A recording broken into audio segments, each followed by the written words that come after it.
Okay, I think that's all I'm going to talk about tonight. Oh, I'm sorry, one more thing. I wanted to give you an update on Kevin Farrell's system. At the last meeting, Kevin Farrell has a system that we put in with the original EPA project. It's an alternative system, and because these are such high-tech and supposed to be such good system, at the end, after what would normally go in the ground, in these cases, sometimes they don't go in the ground, actually goes in the creek. Okay, but it's supposed to be a high enough quality of effluent because it goes through the septic tank and goes through these fancy filters and goes through a light that's supposed to take care of everything. It's supposed to be a high enough content so it doesn't harm anything that lives in the creek. Well, we've been testing systems periodically, and unfortunately Kevin's has not worked right. Over 23 times we've taken a grab sample of what comes out the pipe before it goes in the creek. 22 times it hasn't been good. So we've been working on it. I've been having trouble with the installer, Ashco. They haven't been answering letters, so the commission said go and talk to Prosecutor Stevens. I talked to him.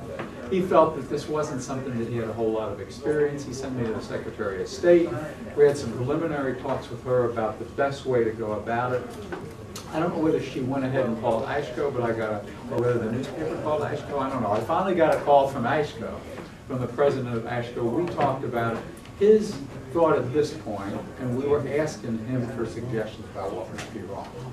He thinks that maybe the peat has been messed up by the fact that we had 2 homes going into it and it was overloaded, and so it wasn't working right.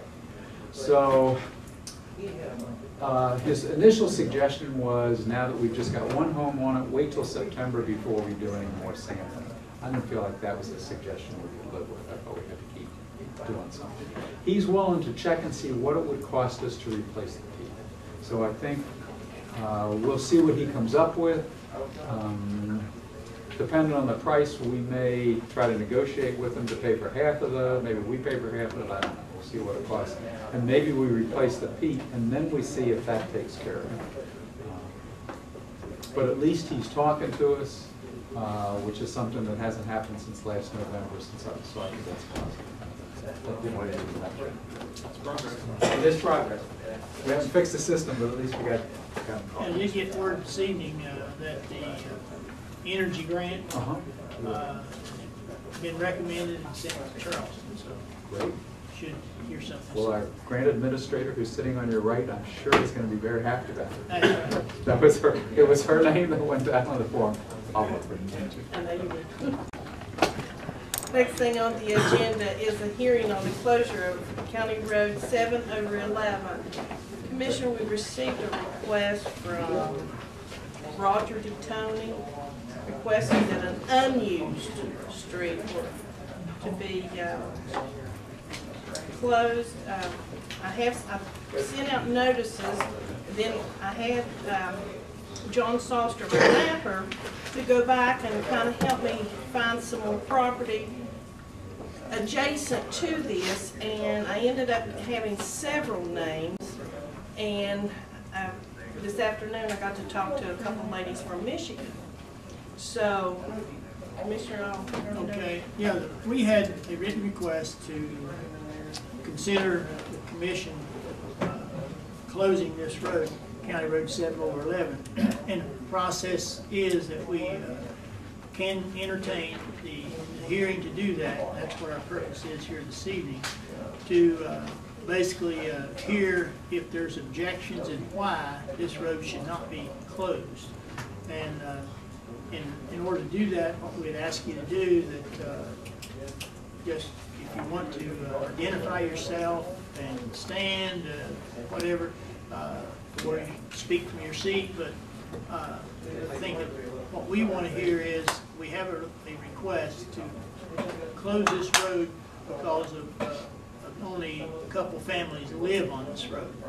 But we know that there's other issues, where it be gas wells or cemeteries and those things. So our responsibility before we close any road in the county, that we give this opportunity for people to agree with it or object to it.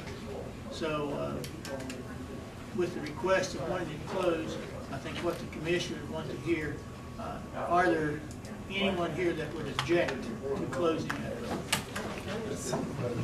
So I see a number of hands. If you want to speak, we'll start here with this gentleman. Just give us your name and the reason. Oh, do I have to stand up? No, if you want to stretch, you can. Yeah, my name is Keith Lovejoy. I live in Tennessee, but my family owns 114 acres up there. Kenneth Earl Lovejoy, he died 2 years ago. The old Cummins family that my great-grandfather had almost close to 1,000 acres up there, and he deeded it off. But we go up there, I go up there at least 5 times a year. I come through there and I bush hog and I clean the property up. A lot of our family goes up there and camps out. We try to maintain the property. There's a lot of those four-wheelers that like to go up there and party and trash, which I think Mr. Tony's having a problem with, and we clean up a lot of trash. But we use that road supposedly to get to our property instead of coming in from what I used to call the old Indian Grave Road, Ranger Road, which is 2.5 miles, which Vance, your property, Vance's us behind on Big Creek that we own too. It comes across and it's 2.5 miles, and that road's so bad that my four-wheelers sometimes have the problem getting on. Tony's problem is with all the riffraff, I think it's a problem of the law, not the closing of the road. Because the letter that he wrote, he's complaining about people being drunk up there or throwing trash and televisions.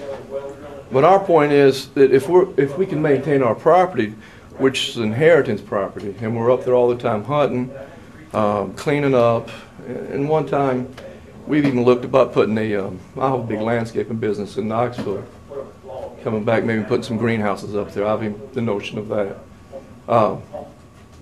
But we can't get to our property if he shuts that off. Now he shut it off before, stuck a gate, a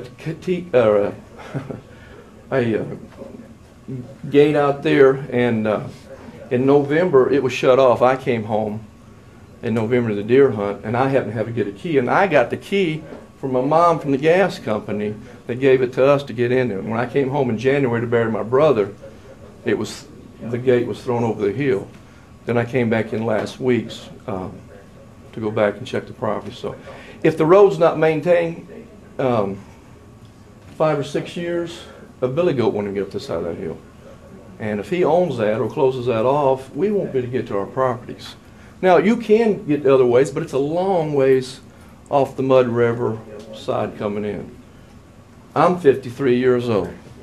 I was born and raised in Michigan. Spent a lot of time in West Virginia, in Lincoln County, because of my father and my family. My mom and dad probably more taxes down here than probably some of the people that live here all their life. They love West Virginia. We love that piece of property. It'll stay in the family for forever. And last year there was a fire.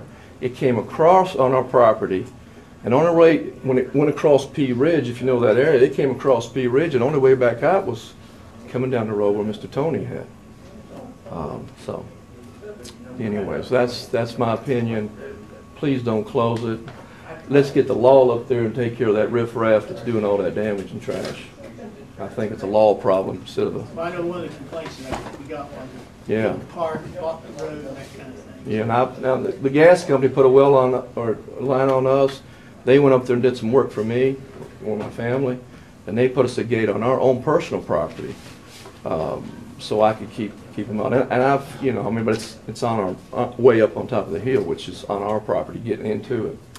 But we need that road. We need access to get in and out. And plus, there's a cemetery up there, the Cummings Cemetery, where my great-grandfather is buried, and a lot of the Cummings that we go up there and try to maintain it. I mean, it's a beautiful old grave sites, and all these Cummings back here, they know all about it. So Okay, that's what I'm at. somebody else? Excuse me, Commissioners, I would like to say something. I live on that property as well, and I wanted the people who wrote one of those letters. And my heart goes out to those people who own property there and you maintain that property. And I understand you come in there 5 times a week. 5 times a year. I come in there 5 times a week at least. I'm a principal at Chatterville Middle School, and I'm a part-time professor at Marshall University's Graduate School. I'm coming in and out of there way before daylight and well after dark.